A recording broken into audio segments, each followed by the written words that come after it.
एक आदमी अगर फिजिकल डिस्टेंसिंग को कोई फॉलो नहीं करता तो स्टडीज ने पाया है कि एक महीने में वह करीब 406 लोगों को इन्फेक्ट कर सकता है। अगर वह अपना फिजिकल डिस्टेंसिंग 75% ही कम कर दे तो यह पाया गया उस स्टडी में कि तीसरे दिन में वह 2.5 लोगों को ही इन्फेक्ट कर सकता है।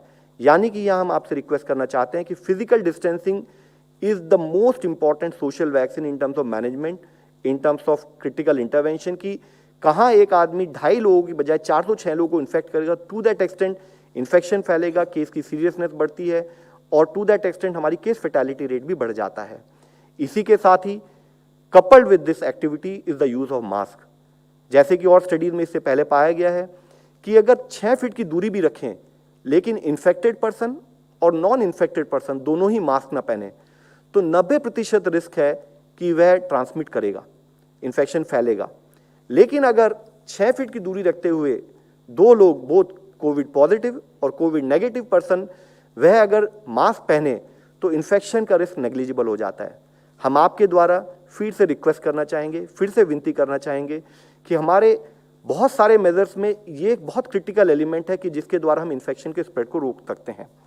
जरूरी है कि हम मीडिया द्वारा ही, हमारे मीडिया के जो फ्रेंड्स हैं उनके द्वारा ही किसी की भी एक स्टडी को आपके सामने रखें जिसमें उन्होंने 2000 लोगों को 25 सिटीज़ में जब ऑब्जर्व किया तो उन्होंने पाया कि जब हम इन्फेक्शन प्रिवेंशन के लिए मास्क की बात भी करते हैं तो उस स्टडी में उन्होंने देख के नोट किया और हाईलाइट किया कि आज भी देश के 50% लोग मास्क नहीं पहन रहे हैं।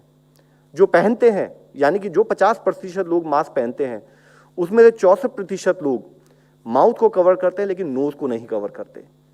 कुछ लोग उसको चिन पर लगा कर रखते हैं, कुछ लोग मास्क को गले पर लटका कर रखते हैं। केवल 14% उस 50% यानी कि करीब केवल 7% लोग ही देश में जिन्होंने प्रोसेस तो शुरू किया लेकिन वो उसको तरीके से कर रहे हैं। आज जरूरी है हम आपके द्वारा फिर से विनती करें कि जो गाइडलाइंस हमारी हैं, इससे पहले हमने कई बार कहा है इन्फेक्शियस डिजीज मैनेजमेंट का सबसे बड़ा प्रॉब्लम क्या है। आप 90% एफर्ट कीजिए, आप 10% एफर्ट मत कीजिए, आपका आउटपुट 0 है।